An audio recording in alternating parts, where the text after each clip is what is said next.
Mister gold கடலை எண்ணெய் தான் வாங்குறேன். ஏன் தெரியுமா? சாதாரண ஆயிலை விட சமையல் டேஸ்டாவும் இருக்கும், ஹெல்தியாவும் இருக்கும். ஆச்சி மசாலா. எந்த சமையலும் ருசி தேடும் ரகசியம் 20 ரூபாய்.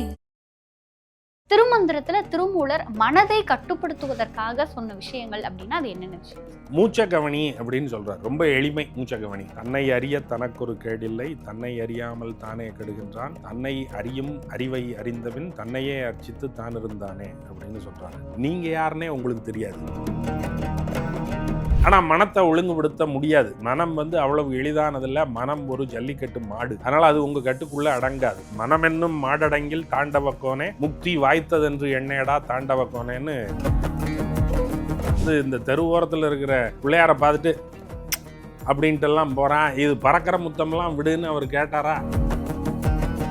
நான் என்ன நந்தனாரா? சற்றே விலகி இரும் பிள்ளாய், நந்தன் வர்றான் அப்படின்னு சொன்னோடனே நந்தி விலகி அப்படி ரோட்ல இருந்தே தன்னை காட்டுமா? நமக்கு தான் வெளியில 1008 கோயில் இருக்கு. எளிதா போய் கும்பிட்டு வர்றதை விட்டு உள்ள எங்க இருக்குன்னே நமக்கு தெரியாது. எங்கேன்னு கும்பிடுறது?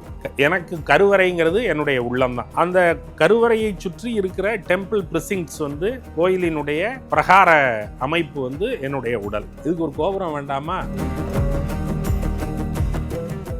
ஐபிசி பக்தி நேயர்கள் அனைவருக்கும் அன்பு வணக்கம். திருமந்திரம் சார்ந்த நிறைய தகவல்களை நம்மோடு பகிர்ந்து கொள்வதற்கு திருமந்திரத்தில் முனைவர் பட்டம் ஆய்வு செய்தவர், அது மட்டுமல்லாமல் ஒரு கல்லூரியினுடைய பேராசிரியராக இருக்கின்ற கரு ஆறுமுகத்தமிழன் ஐயா அவர்கள் இன்னைக்கு நம்ம கூட இணைந்திருக்கிறார்கள். சார் வணக்கம். சார் வணக்கம். சார், இப்போ பொதுவாக நம்ம திருவாசகமாக இருந்தாலும் சரி, பெரிய புராணமாக இருந்தாலும் சரி, கண்ணீர் விட்டு உள்ளத்தை உருக்குகிற மாதிரியான பக்தி நிலையில் அது எல்லாமே இருந்துச்சு. ஆனால் திருமந்திரம் எடுத்து பார்க்கும் பொழுது இது தவம் சார்ந்ததாகவும் தியானம் சார்ந்ததாகவும் யோகம் சார்ந்ததாகவும் நிறைய விஷயங்களை திருமந்திரம் நமக்கு கடத்துது. அப்படிங்கும் பொழுது திருமந்திரத்தில் திருமூலர் மனதை கட்டுப்படுத்துவதற்காக சொன்ன விஷயங்கள் அப்படின்னா அது என்னென்ன விஷயம் சார்? மூச்சகவனி அப்படின்னு சொல்றார். ரொம்ப எளிமை மூச்சகவனி. நீங்கள் இதுக்கு வெளியில் ஒரு அடையாளம் வச்சுக்கிறது அப்படிங்கிறது உங்களை வெளியில் போய் ஒன்றை சார்ந்து நிற்க வேண்டிய நிர்பந்தத்திற்கு ஆளாக்குகிறது. வெளியில் ஒன்றும் கிடைக்கலைன்னா என்ன செய்கிறது அப்படின்னா, உங்களையே கவனித்தல் அப்படிங்கிறது தான் அவர் ரொம்ப அதிகமாக முன்வைக்கிற பரிந்துரை. தன்னை அறிய தனக்கொரு கேடில்லை, தன்னை அறியாமல் தானே கெடுகின்றான், தன்னை அறியும் அறிவை அறிந்தபின் தன்னையே அர்ச்சித்து தான் இருந்தானே அப்படின்னு சொல்கிறாரு. நீங்கள் யாருன்னே உங்களுக்கு தெரியாது.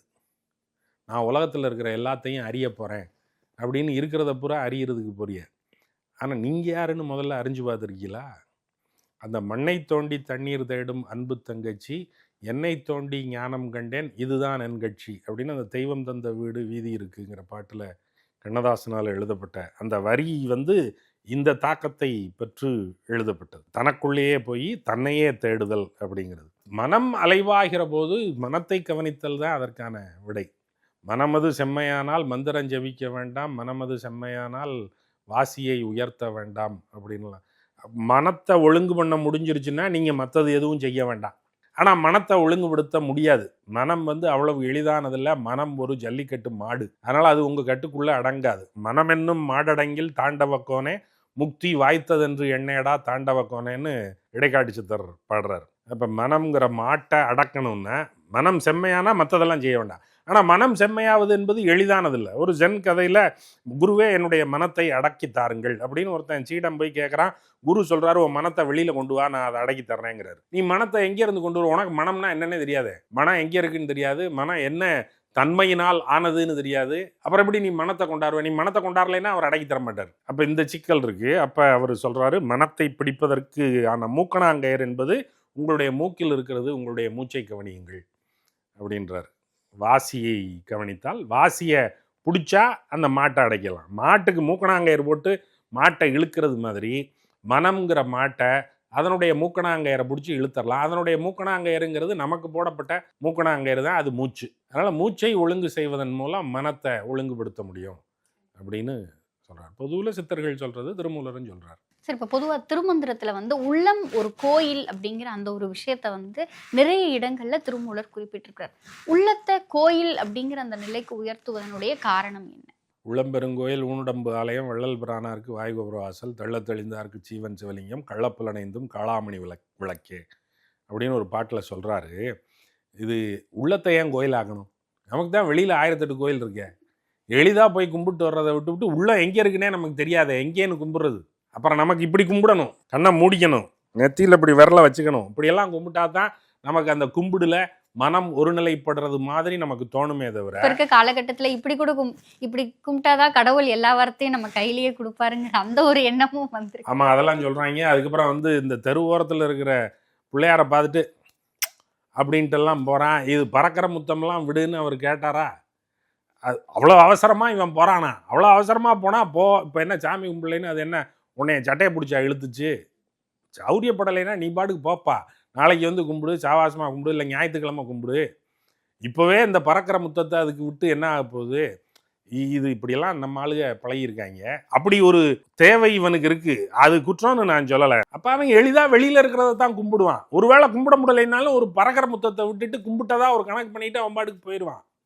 அப்படி எளிதாக இருக்கிற வழியை மாற்றி எதுக்கு அதை சாமியை கொண்டாந்து உள்ளுக்குள்ளே போடுறீங்க உள்ளம் பெருங்கோயில்னு? அப்படின்னா அதில் ஒரு சிக்கல் இருக்குது. என்ன சிக்கல் இருக்குது அப்படின்னா, கோயிலுக்குள்ளே எல்லாரும் போக முடியல. கோயில் வந்து எல்லாரையும் அனுமதிக்கிற கோயில். நியாயமாக பொது வெளி தான் அது. அது அம்பலம் அப்படின்னு தான் அதுக்கு பேர். கேரளாவில் இன்னமும் கோயில்களுக்கு அம்பலம்னு தான் பேர். நம்ம இங்கே அம்பலம்னு பேர் வச்சுருக்கிறது சிதம்பரத்துக்கு மட்டும்தான் அம்பலம்னு பேர் வச்சுருக்கோம்.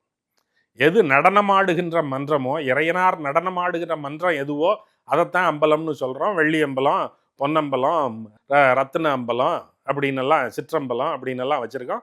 சிற்றம்பலம்ங்கிறது சிதம்பரம். நம்ம மற்றதையெல்லாம் அம்பலம்னு சொல்லலை. மீனாட்சி அம்மன் கோயில், திருவாலங்காட்டு கோயில், திருவாலங்காட்டீசர் கோயில் அப்படின்னு தான் சொல்கிறோமே ஒழிய அதை ரத்தின சபைனோ, இதை வெள்ளி ரஜித சபை வெள்ளி அம்பலம்னோ அல்லது இதை பொன்னம்பலம்னோ அப்படி சொல்கிறது இல்லை. நமக்கு சிதம்பரம் மட்டும்தான் இன்னைக்கு தேதிக்கு அம்பலமாக இருக்குது. அம்பலம்ங்கிறது எல்லாருக்கும் பொதுவானது. எல்லாம் அம்பலம் ஆயிடுச்சு, வெட்ட வெளிச்சம் ஆயிடுச்சுன்னா it is open to all public, it is into public sphere அப்படின்னு தானே அதற்கு பொருள். அப்படி அம்பலமாக இருந்த கோயில் அம்பலமாக இல்லாமல் சிலருடைய ஆதிக்கத்திற்குள் அகப்பட்டு கொண்ட போது எல்லாருக்குமான பொது வெளியாக அது இல்லை. எல்லாருக்குமான பொது வெளியாக அது இல்லாமல் போன போது அப்போ இவன்லாம் என்ன பண்ணுவான்? அப்படியானால் நான் உள்ளே போக முடியாது என்றால் எனக்கான கோயில் எங்கே இருக்கிறது? எனக்கு கோயிலுக்கு போகணுங்க, நான் சாமி கும்பிடணும், நான் இப்படி கும்பிடணும், நான் பட்டை போட்டுக்கணும், இப்படி கும்பிடணும், அது என்னுடைய தேவை. எனக்கு அப்படி ஒரு உயிர் தேவை இருக்கிறது. அந்த உயிர் தேவையை நான் எங்கே போய் நிறைவு செய்து கொள்வேன்? எனக்கு கோயில் சொல்லுங்க. இந்த கோயிலுக்குள்ளே நான் போகக்கூடாது, இந்த கோயில் இருக்கிற தெருவுக்குள்ளே வரக்கூடாது, அல்லது இந்த கோயிலுக்குள்ளே ஒரு எல்லைக்கு மேலே நான் வரக்கூடாது. அப்போ நான் எப்படி சாமி கும்பிட்றது? நான் என்ன நந்தனாரா? சற்றே விலகி இரும் பிள்ளாய், நந்தன் வர்றான் அப்படின்னு சொன்னோடனே நந்தி விலகி அப்படி ரோட்டில் இருந்தே தன்னை காட்டுமா? அதுக்கெல்லாம் வாய்ப்பு இல்லை. இல்லை, அப்போ நான் என்ன செய்கிறது? நான் எந்த கோயிலுக்கு போகிறது? எங்கே சாமி கும்பிட்றது அப்படின்னு கேட்கும்போது திருமூலர் சொல்லுகிற வழி உள்ளம் பெருங்கோயில், ஊனுடம்பு ஆலயம். கோயிலுங்கிறது கருவறை. எனக்கு கருவறைங்கிறது என்னுடைய உள்ளம்தான். அந்த கருவறையை சுற்றி இருக்கிற டெம்பிள் ப்ரிசிங்ஸ் வந்து கோயிலினுடைய பிரகார அமைப்பு வந்து என்னுடைய உடல். இதுக்கு ஒரு கோபுரம் வேண்டாமா? வாய் கோபுர வாசல். வள்ளல் பிரானார்க்கு வாய் கோபுர வாசல். அப்புறம் இதுக்கு விளக்கெல்லாம் ஏற்ற வேண்டாமா? நான் உள்ளத்துக்கு விளக்கு நான் எங்கே போய் ஏற்றுவேன் அப்படின்னா, கள்ளப்புலனைந்தும் காளாமணி விளக்கே அப்படின்னு அந்த சிக்கலை தீர்த்து வைக்கிறாரு. This temple is accessible to any one. அது வந்து இண்டிவிஜுவல் ஆக்சஸ். அது it is a special temple. அது உங்களுக்கு மட்டுமான கோயில். அதுக்குள்ளே உங்களை வரக்கூடாதுன்னு சொல்கிறதுக்கு எவனும் அதிகாரி இல்லை. அந்த கோயிலினுடைய முழு அதிகாரி நீங்கள் தான். கோயிலினுடைய எக்ஸிக்யூட்டிவ் ஆஃபீஸர் நீங்கள் தான். கோயிலினுடைய தக்கார் நீங்கள் தான். அப்புறம் அதுக்குள்ளே இருக்கிற தெய்வமும் நீங்கள் தான். அப்போ அது ரொம்ப எளிதானது. உன்னை எவனும் வரக்கூடாதுன்னு அந்த கோயிலில் சொல்ல முடியாது. ஆகையினால உள்ளம் பெருங்கோயில் ஊனுடம்பு ஆலயம் அப்படின்னு வைக்கிறார். வெளியில் போகிறதையெல்லாம் உள்ளுக்குள்ளே திருப்புறார். வெளியில் போனால் இந்த பிரச்சனைகள் இருக்குது. அப்போ இதில் ஒரு விமர்சனம், ஏங்க வெளியில் இருக்கிற பிரச்சனையை சரி பண்ணாமல் உள்ளுக்குள்ளே திருப்பி விட்டீங்கன்னா சரியா போச்சா இதெல்லாம் அப்படின்னு ஒரு கேள்வி வைக்கலாம். சரி, அவர் காலத்தில் வெளியில் கலகம் பண்ணிக்கிட்டே இருக்க முடியல.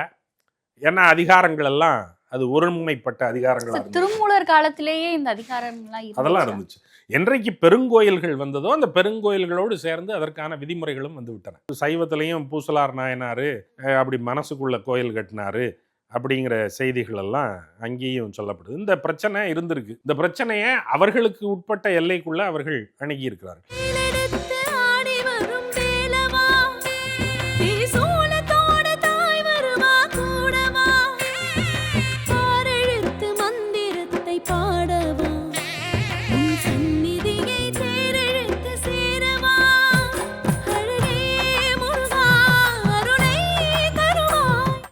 கடலை தான் வாங்குறேன். ஏன் தெரியுமா? சாதாரண ஆயிலை விட சமையல் டேஸ்டாவும் இருக்கும், ஹெல்தியாவும் இருக்கும்.